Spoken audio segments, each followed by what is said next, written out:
Shalom Alaikum. Isang pinagpalang araw sa lahat. Narito po tayo ngayon sa Preaching in the Wilderness series natin. And then, daily Bible reading, ang ebanghelyo na binabasa ng simbahang Katoliko sa lahat, sa buong mundo, sa lahat ng Katolikong simbahan. At ang ebanghelyo ngayon ay hango ayon kay San Lucas, Kabanata 11, talata 1 hanggang 10. Papuri sa iyo, Panginoon. Pumasok si Jesus sa Jericho at naglakad sa kabayanan. Doon may isang mayamang puno ng mga publikano na nagngangalang Sakeo, at pinagsikapan niyang makita si Jesus upang makilala kung sino ito. Ngunit siya ay napakapandak at dahil sa dami ng tao, hindi Jesus, kaya't patakbo siyang nagpauna at umakyat sa isang puno ng sikomoro upang makita si Jesus na nagdaraan doon. Pagdating ni Jesus sa dakong iyon, siya ay tumingala at sinabi sa kanya, "Sakeo, bumaba ka agad, sapagkat kailangan kong tumuloy ngayon sa bahay mo." Nagmamadali siyang bumaba at tuwang-tuwang tinanggap si Jesus. Lahat na nakakita nito ay nagbulong-bulungan. Nakikituloy siya sa isang makasalanan. Wika nila. Tumayo si Sakeo at sinabi, "Panginoon, ibibigay ko po sa mga dukha ang kalahati ng aking ari-arian, at kung ako'y may dandayang sinuman, 4 na ibayo ang isa sa uli ko sa kanya." At sinabi sa kanya ni Jesus, "Ang kaligtasan ay dumating ngayon sa sambayang ito. Lipi rin ni Abraham ang taong ito, sapagkat naparito ang Anak ng Tao upang hanapin at iligtas ang naligaw." Ang mabuting balita ng Panginoon, pinupuri ka namin, Panginoong Jesucristo. So, yan ang ebanghelyo ngayon, mga kapatid.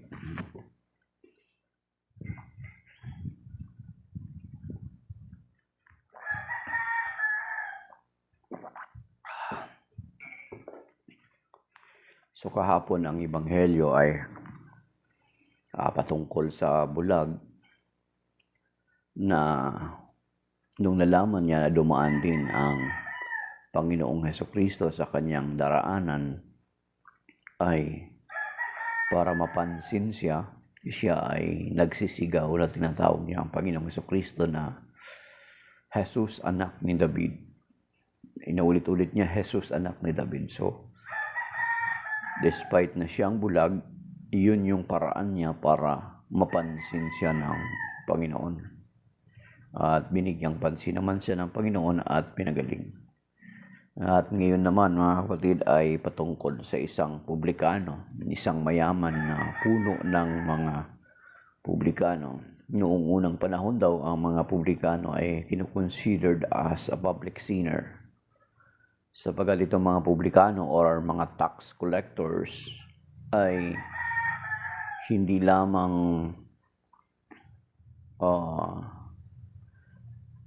mga public sinner, kundi tinuturing din silang traidor ng kanilang mga kababayan, sapagkat itong mga tax collector na ito, sila po ay sumisingil ng buwis sa kanilang mga kababayan, and then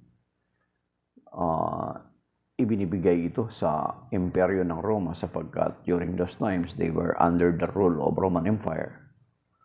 So, tinuturing silang public sinner, publikano, and then mga traidor Kasi sisingilin nila yung buwis, bibigay nila sa gobyerno ng Roma. So,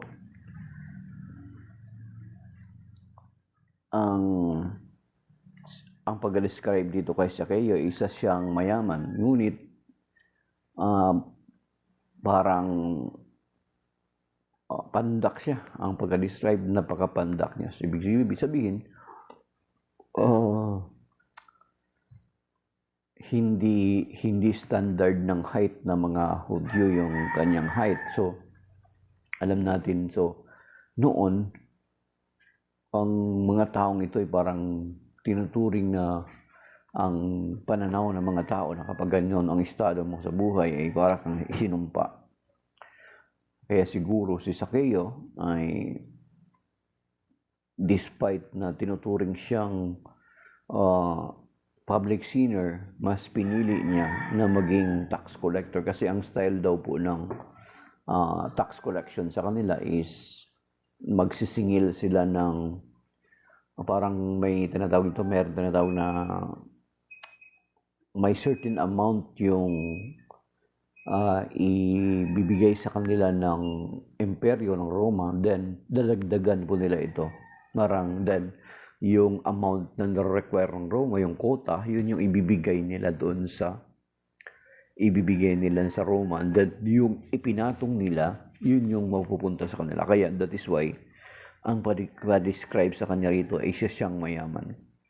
Pero makikita natin mga kapatid na despite of his riches, makikita natin na most possibly, makakonclude tayo, most possibly, na itong kayamanan na ito ni Zacchaeus ay hindi nakapagbibigay ng kaligayahan sa kanya. Di ba? Hindi nakapagbibigay ng kaligayahan sa kanya. Siguro, of course, he can buy everything, kung ano yung gusto niya. Hindi na siya masasabi ng iba na isinumpa ako or I am a cursed person kasi pandak ako, kasi ako may kayamanan. So, he can buy everything dahilan sa may pera siya. Pero makikita natin na sa tagpong ito na gustong-gusto niya makita ang Panginoong Kristo. That is why, di ba, umakyat nga siya sa puno sapagkat ng pakarami ng mga tao. So, hindi niya makita ang Panginoong Kristo. Alam niyo ba na ibig sabihin na despite of his riches, despite of his money, mga possessions niya, ay possessions and position, ay hindi ito most possibly makikita natin na hindi ito nagbigay ng kasiyahan sa kanya, hindi ito nagbigay ng ganap na kaligayahan sa kanya. Kasi kung ganap na yung kaligayahan niya dahil dun sa mga ari-arian niya, hindi niya napagsikapan na makita ang ating Panginoong Kristo. Diba? Kasi yung tumakbo siya sa unahan habang papalakad ng Panginoon at umakyat sa puno, yung pagtakbo sa mga mayayaman, mga kapatid, ay hindi po nila ginagawa yun noong unang panahon. Kasi sa pagtakbo nila, mahaba yung kanilang mga damit, ay kinakailangan nilang itaas itong kanilang mga balabal. At sa pagtaas ng kanilang mga balabal, ay makikita yung kanilang mga paa at yun ay isang kahiyahiya sa kanilang kultura. At the same time, mayaman ka, aakyat ka sa puno. Ibig sabihin, kinikilala, bagamat puno siya ng publikano, kinikilala siya, pero mas higit yung pagnanais niya na makilala ang Panginoong Kristo. Kaya ang umakyat siya sa puno. Sa panahon ba natin ngayon, merong ganong mayaman na aakyat sa puno? Diba? So, ganun yung pagnanasa ni Zacchaeus na makita ang Panginoong Kristo. So, at nakapagtataka lamang kung nagiging very observant kayo na sa pagdaan ng Panginoong Kristo ay nakilala siya kaagad ng Panginoong Kristo. Kung titingnan natin ang mga ebanghelyo, sa tagpo lamang na ito nagkita ang Panginoong Kristo, yet nakita niya kaagad si Sakeo dun sa puno na umakyat. You see? Nakita niya kaagad si Sakeo na nandun sa puno. So makikita natin na andun yung labis na paghahangad ni Sakeo na makita ang Panginoong Kristo. Ibig sabihin, mga kapatid, na yung kayamanan niya na meron siya ay hindi makapagbibigay ng sapat na kaligayahan sa kanya. Kahit tayo man din, mga kapatid. Kaya nga mayroong kasabihan na mayroong binanggit ang sinasabi dito sa Matthew chapter 16 verse 26. What does it profit a man if he gain the whole world, but if he loses his own soul? Ano ang kanyang maibabayad para maibalik ang kanyang kaluluwa? Wala, hindi makasasapat yung kayamanan para matubos mo ang iyong buhay. Yan naman sinasabi sa Psalm 49 verse 7 to 8, mga kapatid. Hindi sabi dito, ano nga ang mapapala ng tao? Makamtan man niya ang buong daigdig kung ang katumbas naman ito'y ang kanyang buhay. Ano ang maibabayad ng tao para mabalik sa kanya ang kanyang buhay? So, sabihin, andun yung emptiness ni Sakeo. Andun yung emptiness niya. That is why he is longing to see our Lord Jesus Christ, mga kapatid. Na umakyat siya, binaliwala niya yung karangalan niya, binaliwala niya yung kayamanan niya, binaliwala niya yung pagiging mayaman niya just to see our Lord Jesus Christ. Kasi may sinabi nga din si San Agustin, na around mga 4th century, isa siyang naging pare din obispo, then kinoconsidered siya as doctor of the church.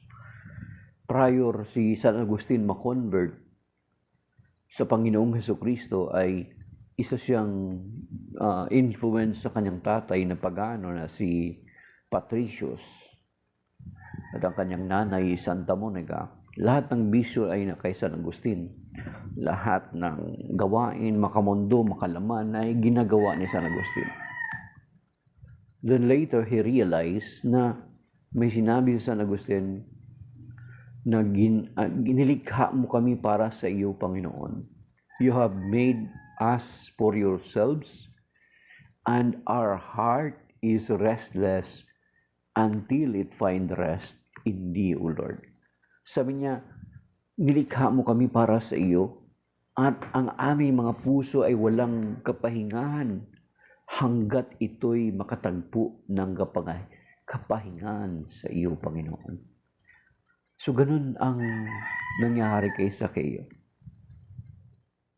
Na yung emptiness, yung vacuum, kasi sabi ng mga scientist or ng mga doktor, may vacuum part ang ating puso. May vacuum ang part ang ating puso. And that vacuum ay hindi mapupunuan ng kung anong ari-arian, kasikatan, katanyagan, position, and possessions para magkaroon tayo ng kagalakan. Kundi ang makapupuno lamang niyan ay ang ating Panginoong Kristo, mga kapatid. Hindi ang anumang kayamanan or kaharian. That is why very clear dito sa Ebanghelyo, dito sa Luke chapter 19, na ganun na lamang yung paghahangad ni Sakeo. Kasi kung totoong nakapagbigay sa kanya ng kasiyahan, yung kanyang kayamanan, hindi na siya maghangad na makita ang ating Panginoong Kristo, mga kapatid.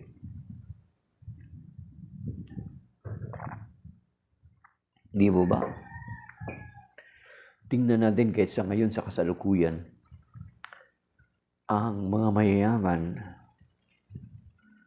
ganap ba nakapagbibigay sa kanila ng kasiyahan ang kayamanan? Obviously, hindi naman eh. Nakakapagbigay ba sa kanila ng security, ng peace? Hindi eh. Nakikita natin yun, di ba? Nakatira sila sa village.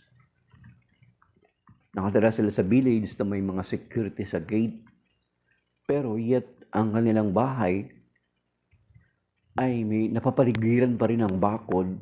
At ang bakod na ito ay wala kang makikita na tao kasi napakataas. Sila makakita sila ng tao kasi namomonitor nila sa mga camera nila. And then napakataas ng bakod din, may barbed wire sa taas. Kaya nga lagi kong ginagamit na joke nga eh. Na kapag sakaling makaakyat ka, makalusot ka sa gate, makaakyat ka sa kanilang bahay na may gate at saka may bakod sa barbed wire na electrified na may kuryente. Pagbaba mo, may mga aso silang mga malalaki. At kapag makaligtas ka sa aso, meron silang buwaya. Buwaya. Mabihira yung ginagawa nilang pet na bawal yan. And then, kung makaligtas ka sa aso, hindi ka makaligtas sa may-ari. Kasi meron silang mga baril. Di ba? Kung lumabas sila sa kanilang mga bahay, ay nakasakay sila sa kotse. Kung minsan, bulletproof ng mga kotse.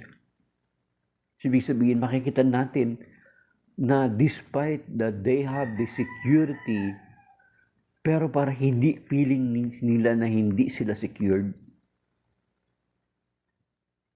Di ba? They are not. Wala silang kapayapaan kung ganun. So, ibig sabihin na ang kayamanan na ito ay nagdudulot pa nga ng kabalisahan. Kasi, sabi nga dun dito rin sa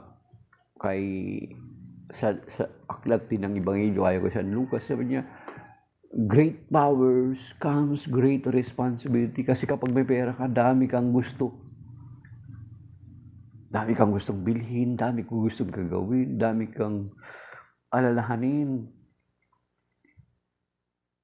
Diba?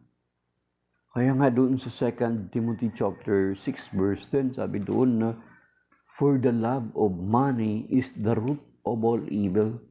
Love, hindi naman ibig sabihin yung money yung masama. Tayo ay kailangan natin ng pera. Pero the love of money, kaya nga kung ang magiging pattern natin si Zacchaeus na isang mayaman, yet despite of his money, of course, baka wala siyang kaibigan. Alam mo ba na kapag may pera ka, minsan hindi mo malidetermine kung sino yung totoo mong kaibigan? Meron akong kakilala.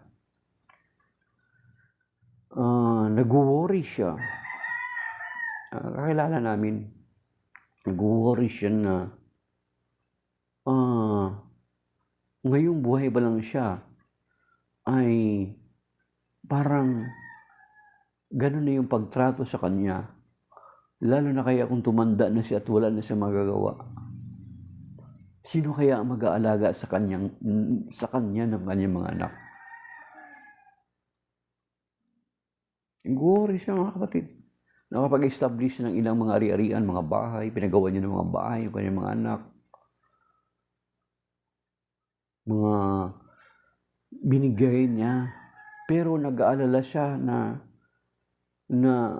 sino kaya yung totoong mag-aalaga sa kanya na despite na kahit wala siyang ganun ay mag-aalaga sa kanya. Nag-worry siya mga kapatid. Di ba? Kahit sa inyo mga magulang kayo kuminsan.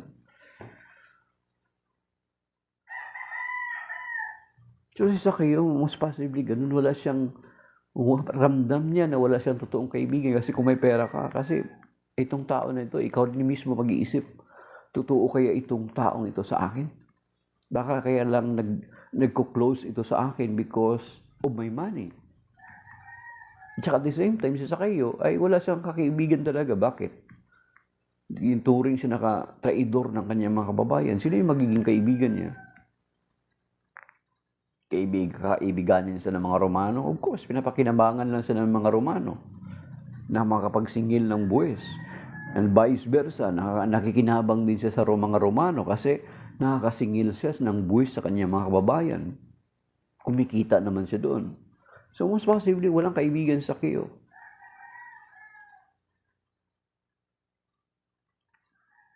At yun ang mga nagtulak sa kanya, hanapin at gustong makita ang Panginoong Kristo. At nakakatuwa lang kasi nakita siya ng Panginoon at tinawag ang kanyang pangalan. Di ba? Ibig sabihin, ito yung first na meeting nila, yet binigyan siya ng pansin at kilala siya ng Panginoon. Kilala siya ng Panginoon, mga kapatid.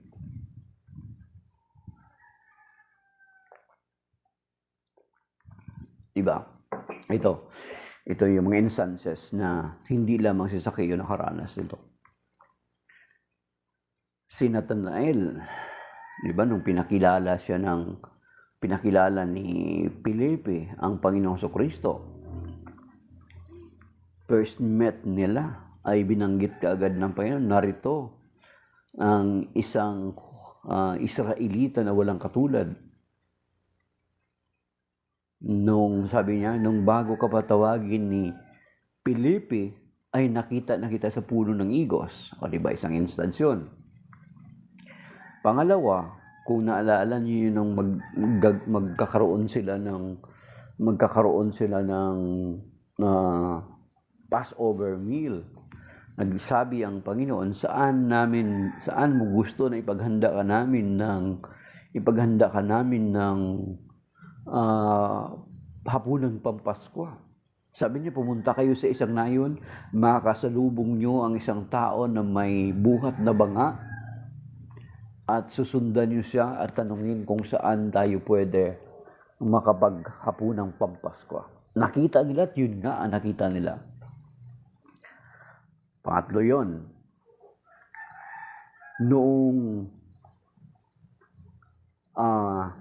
Noong patungkol sa papasok na sa Jerusalem Panginoong Jesucristo prior ng kanyang passion. Di ba inutusan niya yung kanyang mga alagad na sabi niya, pumunta kayo sa nayon at may makita kayo doong nakatali na isang asno. At nung dumating sila, kung ano yung dinescribe ng Panginoong Jesucristo ay nakita nila. Okay. Ang isa pa ang instance, sabi ng Panginoon doon sa isang instance pa, nung sinisingil sila ng buwis, di ba? Anong sinabi niya kay Pedro? Narapat bang magbayad ang buwis ang subject or not? Or ang dayuhan? Sabi niya, hindi nararapat. Pero ang sabi niya, para wala silang masabi sa atin, pumunta ka sa dagat at mamingwit ka. Ang unang isda na mabingwit mo, may barya sa bibig, kunin mo at yun yung ipambayad mo sa ating buwis. And then, nakakuha San Pedro at nakita niya. And then yung isang instance sa resurrection account, noong buong magdamag ng isda si San Pedro, ay wala silang nahuling isda. Then, nung sumigaw ang Panginoon sa pampang, sabi niya, wala silang huli. Sabi niya, ihulog niyo ang lambat sa gawing kanan. At nakahuli sila ng around 153 na mga isda. Madaling araw, umaga na yun, mga kapatid. Then, dito sa John 21, mga kapatid, take note itong sinabi ng Panginoon ni San Pedro.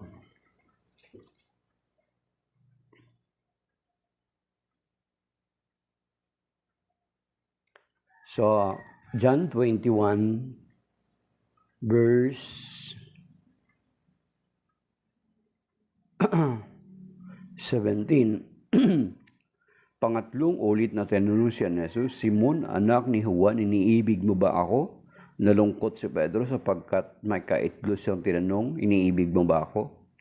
At sumagot siya, Panginoon, nalalaman po ninyo ang lahat ng bagay, nalalaman ninyong iniibig ko kayo.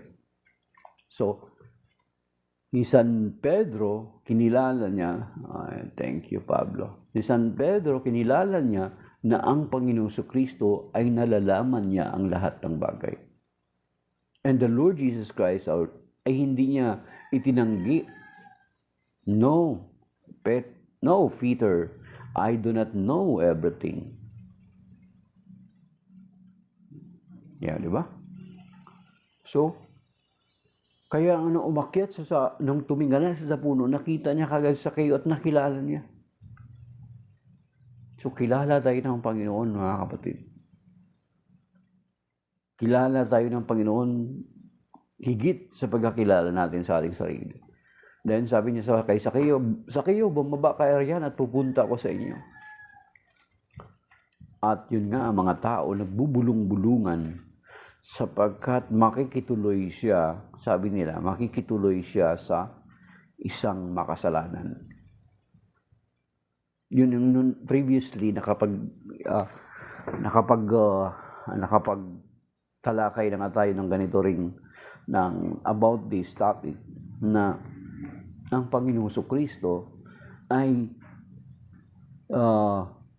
dumating para sa lahat.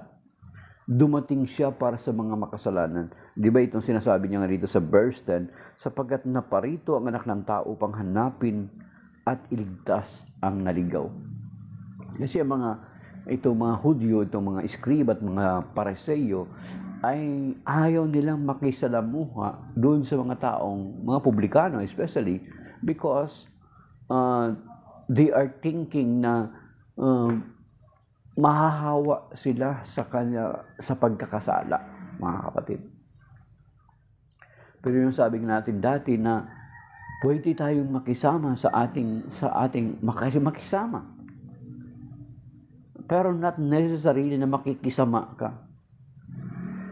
Di ba? Kasi kung hindi ka makihalubilo or i-separate mo lang yung sarili mo sa mga taong ito, then kapag mangaral ka sa kanila, sa tingin mo kaya pakikinggan ka nila? No, they will not. Kasi una parang tinitingnan mo na sila kaagad na, ikaw lang yung banal, kami masama. Na-share ko na ito sa inyo mga kapatid, na-share ko na yun dito So yun yung layo ng Panginoon. Na to find or to look for those who are lost. Pwedeng makisama, pero of course, hindi yung makisama ka. Kahit sa pamilya lang natin, di ba? Na-share ko rin yan, na-scenario. Kahit sa pamilya lang natin, na itong pakikisama is to establish your relationships with them. Kasi kung hindi mo ma-establish yung relationships with them, then how can you share the gospel of the Lord to them? Kung mag-share ka man nila ng gospel sa kanila, hindi nila tatanggapin yun. Bakit? Parang nilulook down mo na sila Hindi ka makisama sa kanila. Sineseparate mo na yung sarili mo sa kanila.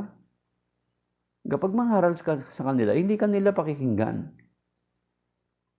Pero ang Panginoong Kristo, makasalanan man, matuwid man, ay pumupunta siya, nakikisalamuha siya.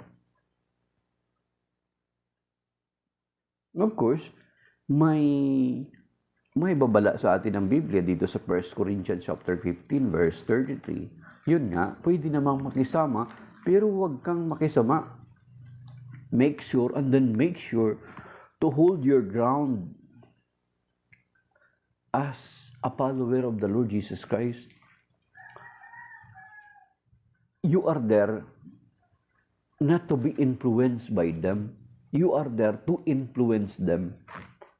Kaya nga ang pagka ang pagkatawag sa atin na mga Kristiyano ay asin at ilaw ng sanlibutan. Mga kapatid, Matthew chapter 5 verse 13 to 16. Makikita natin doon. Alam niyo ba na ang ilaw hindi kailanman madadaig ng kadiliman? So ibig sabihin, as we mingle with people na wala pang relationship sa Panginoon, hindi tayo yung mai-impluwensyahan. Tayo yung mag-i-influence sa Kanya. Kasi ang ilaw, basahin niyo sa Matthew chapter 5 verse 13 to 16 mga kapatid. Ang ilaw, kahit maliit lang yan, hindi siya madadaig ng kadiliman. John chapter 1 verse 5. Sabi dito sa John chapter 1 verse 5, basahin mo natin. So ganun yung katangian natin bilang mga Kristiyano. Ibig sabihin, taglay natin yung katangian ng ilaw na ang ilaw kailanman supposed to be ay hindi madadaig ng kadiliman. Ganun tayo. Ang asin, kahit sa ang chemical, kahit anong mga ihalo mo siya sa ibang mga chemical or sa ibang mga halimbawa, ihalo mo siya sa asin, ihalo mo siya sa suka, ihalo mo siya sa anong mga bagay-bagay, mangingibabaw yung asin. The same with us. Kahit pumunta ka, makisama ka sa mga makasalanan na tao, hindi ikaw o tayo yung mai-impluwensyahan, tayo yung maka-influence sa kanila. Sabi dito, sa John chapter 1 verse 5, nagliliwanag sa kadiliman ng ilaw at hindi kailanman nagapi ng kadiliman. So, ang ilaw ay kailanman hindi magagapi ng kadiliman. Kaya kahit yung munting liwanag natin, kung pupunta tayo doon sa mga taong sa tingin natin na sa kadiliman, tayo ang magsisilbing liwanag sa kanila. Mga kapatid. And then, ano ba, yun nga sabi ko rin sa inyo yung asin, ganun din. Ang asin kailanman hindi siya matatalo ng ibang mga ihalo nyo, kahit sa asukal, try nyo, sa suka, or anumang mangingibabaw yung asin. So, ganun tayo. That is why sinabi dito ng Panginoon sa Matthew chapter 5, verse 13 to 16, sabi niya, kayo'y asin sa sanlibutan. Kung mawalan ng alat ang asin, paano pa mapapanauli ang alat nito? Wala na itong kabuluhan, kaya't itatapon na lamang at niyapakan ng mga tao. Verse 14, kayo'y ilaw sa sanlibutan, hindi may tatago ang isang lunsod na nakatayo sa ibabaw ng burol. So, asin at ilaw. So, bilang mga Kristiyano, taglay natin yung katangian ng asin at ilaw. Na kung makihalubilo man tayo doon sa mga tao na sa tingin natin na wala pang ugnayan sa Panginoon Kristo, hindi tayo yung mai-impluwensyahan ng kanilang pamumuhay. Tayo dapat makaka-impluwensya.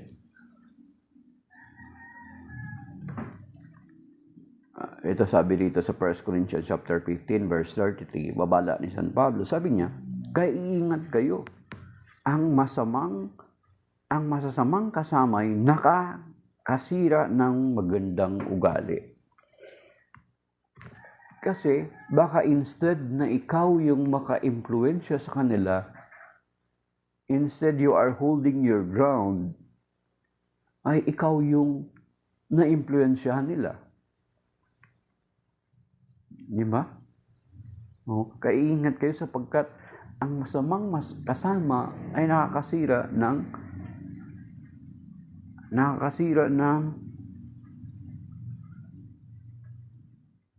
magagandang ugali. Pero ang Panginoon Kristo, kaya siya nakisama doon, nakihalubilo siya sa makasalanan para ipadaman niya na iparating niya yung pag-ibig ng Diyos sa kanila.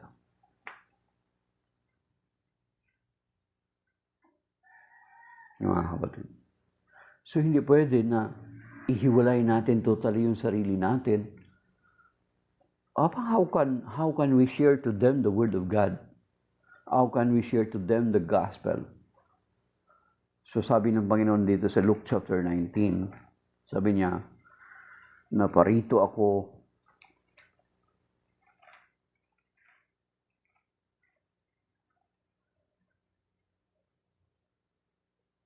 sapagkat naparito ang anak ng tao pang hanapin at iligtas ang naligaw.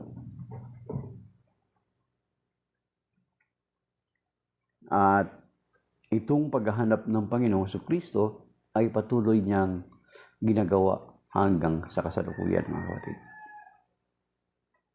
At ikaw na maaring sa tingin mo na parang napalayo ka na, God is looking for you, na it seems na parang akala mo parang wala lang.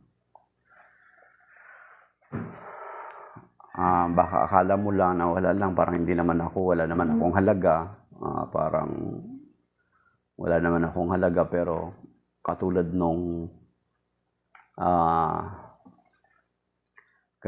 prodigal son, mga kapatid, sa prodigal son dito sa Luke chapter 15, sabi dito sa Luke chapter 15, yung sa verses 11 to 32, makikita natin doon, di ba yung kwento doon, yung prodigal son, ay hiningi niya yung mana niya sa tatay niya na buhay pa, ibinigay naman ng kanyang tatay sa kanya, then iwinaldas niya yung namana niya, then naghirap siya, then later on, napag-isip-isip niya na ang mga alipin ng kanyang mga ama hindi nagkukulang, kaya napag-isip-isip niya na bumalik sa kanyang ama. Makikita natin doon, mga kapatid, sa senaryo na yon, dito sa Luke chapter 15 verses 11 to 32, na malayo pa siya, ay na-recognize siya kaagad ng kanyang tatay. Try to imagine, mga kapatid. Maaring sa haba ng panahon ay gusgusin na yung anak niya kasi naghirap na siya mga kapatid. Gusgusin na siya, mahaba na yung buhok, yet yung ama malayo pa siya, ay nakita na siya ng ama. At ano pa yung isang possibility?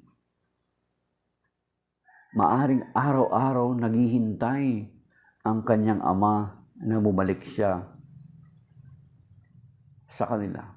Kaya nakita siya kaagad ng tatay niya. Kasi araw-araw nag-expect ang ama niya na bumalik siya, naghihintay siya, nakatingin siya sa bintana, nakadungaw siya, andun siya sa bakuran, naghihintay na nagbabaka sakali ng kanyang anak ay bumalik.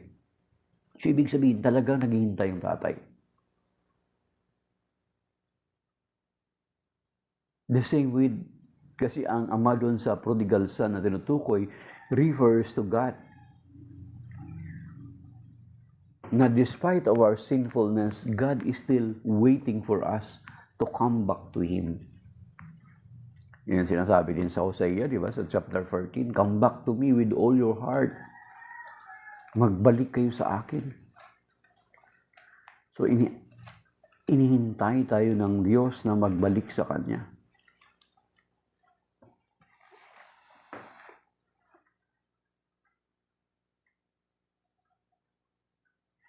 Sabi dito sa Hosea chapter 14, sabi niya, verse 1, Israel, manumbalik ka na kay Yahweh at iyong Diyos na iyong Diyos. Ang pagbagsak mo ay bunga ng iyong kasamaan. Dalhin ninyo ang inyong kahilingan, lumapit kayo kay Yahweh at sabihin ninyo, patawarin mo po muna kami iyong kahabagan at tanggapin. Maghandog kami sa iyo ng pagpupuri. So you see, ibig sabihin, inianyayahan tayo ng Panginoon na magbalik tayo sa Kanya. Hinahanap tayo ng Panginoon. At sabi pa rito sa Isaiah chapter 1 verse 18, mga kapatid, sabi na ng Isaiah chapter 1 verse 18,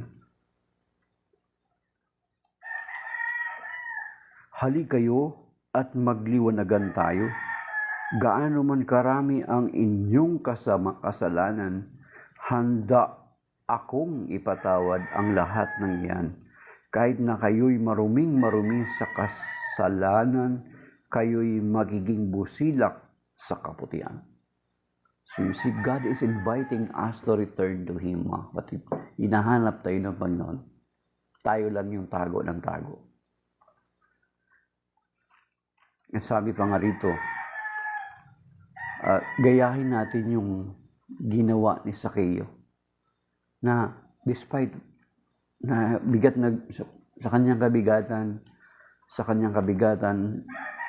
kanyang kahirapan ng kanyang kalooban, of course, naghihirap na yung kalooban niya. Anong sabi dito sa Matthew chapter 11?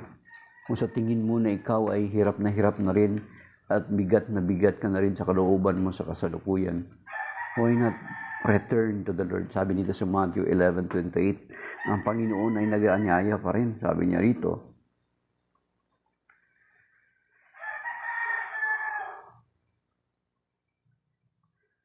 lumapit kayo sa akin, kayong lahat ng napapagal at nabibigatan sa inyong pasanin, at kayo'y pagpapahingain ko. Pasanin ninyo ang aking pamatok at mag-aral kayo sa akin. Ako'y maamo at mababang loob at makasusumpong kayo ng kapahingahan para sa inyong kaluluwa. Yun yung nangyari kay Sakeo, mga kapatid. He looked for the Lord. He approached the Lord. Lumapit siya sa Panginoon. Hinahanap niya ang Panginoon. Pinagsikapan niya na makita ang Panginoon. Because alam niya na yung kayamanan niya ang hindi nakapagbigay ng kasiyahan sa kanya, kundi ang Panginoon lamang. At yan ay naranasan ni San Agustin, naranasan ni Sakeo dito sa Ebanghelyo. Kaya ang Panginoon niya ay lumapit kayo sa akin. Yung kanta ni Basil Valdez, come to me, all of you who are heavily laden, and I will give you rest. Take my yoke upon you, for my yoke is easy and my burden is light. Mga kapatid, ang sabi nga ng Panginoon din dito sa 1 John chapter 1 verse 9, ay huwag mong akalain ay hindi niya ata akong mapapatawad ng Panginoon. Grabe yung kasalanan ko. Sinabi kanina ng Panginoon sa Isaiah chapter 1 verse 18, na gaano man kalaki ang iyong kasalanan, ay handa niyang patawarin ang mga yan. 1 John chapter 1 verse 9, kung ipapahayag natin ang ating mga kasalanan, aasahan nating ipapatawad sa atin ng Diyos ang mga ito at lilinisin tayo sa lahat ng ating kasamaan sapagkat siya'y matuwid, mga kapatid. Kahit gaano kalaki yung kayamanan mo, anong ganda mo, anong kaluwagan mo sa materially, lahat meron ka, maganda yung cellphone mo, maganda yung kotse mo, maganda yung bahay mo, nakapag-aaral yung mga anak mo sa mga magagandang schools. Pero alam mo that despite of that, meron pa ring emptiness at meron pa ring hungkag sa buhay mo, mga kapatid. At ang makapupuno lamang yan ay hindi ang kayamanan na meron tayo, hindi kayamanan na meron ka, kundi ang Panginoong Hesukristo lamang. Kaya sa araw nito, ang Panginoon ay maaring katulad ng sinasabi dito sa Revelation chapter 3 verse 20, mga kapatid. Ang sabi dito sa Revelation chapter 3 verse 20,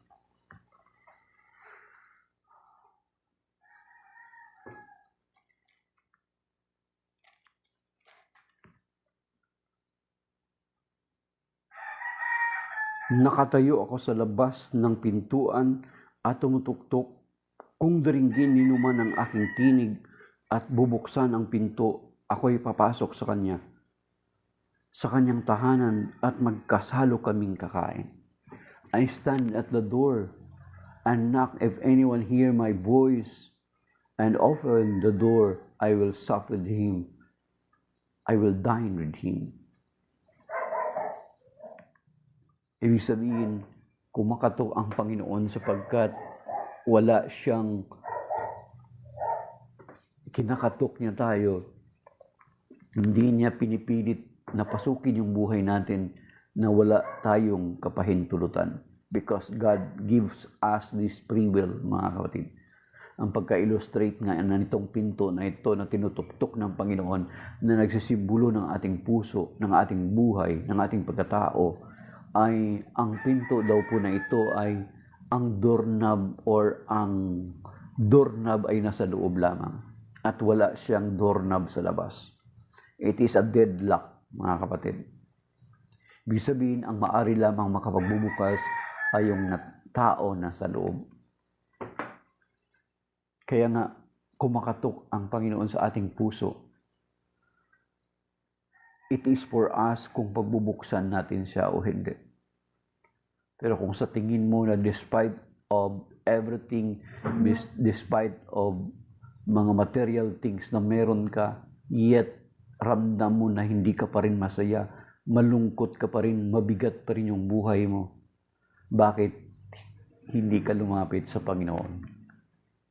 Bakit ayaw mo pa rin lumapit sa Panginoon samantalang siya ay nag-aanyaya na halik kayo, lumapit kayo sa akin, kayong lahat na nabibigatan at napapagal sa inyong mga pasanin at kayo'y pagpapahingayin ko. Yung wika ng Panginoon, Matthew chapter 11, verse 28.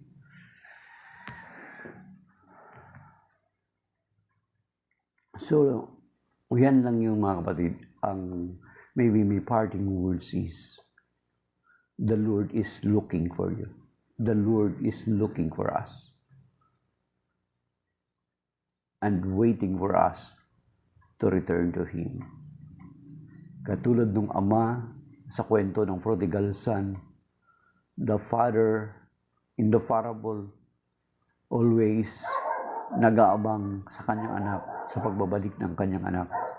At sa pagdating ng kanyang anak ay sinalubong niya ng patakbo, niyakap at hinagkan. The same with us, na kung babalik tayo sa Kanya. The same with you, na kung babalik ka sa Kanya, ay handa at bukas lagi ang kamay ng Panginoon para tanggapin ka. Katulad yun nung kanta niya, na bukas lagi ang iyong palad. Patawad, Panginoon, sa bawat nagawa kong kasalanan. Pinagsisisihan ko ito ng lubusan at di na muli pang balikan sa aking pagbabalik. Alam kong bukas lagi ang iyong palad.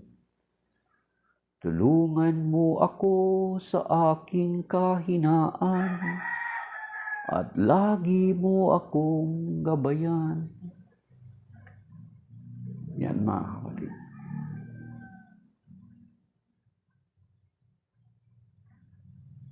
At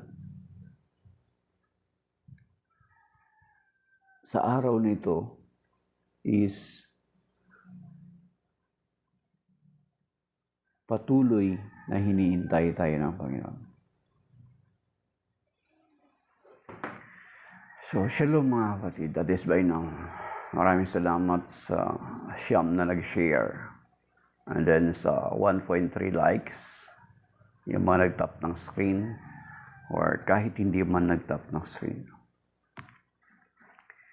That considers to listen to this preaching of the gospel of the Lord. So maraming salamat po mga kapatid. Shalom, and may God bless us and keep us safe and sound sa araw na ito. Now, signing of my dear brothers and sisters.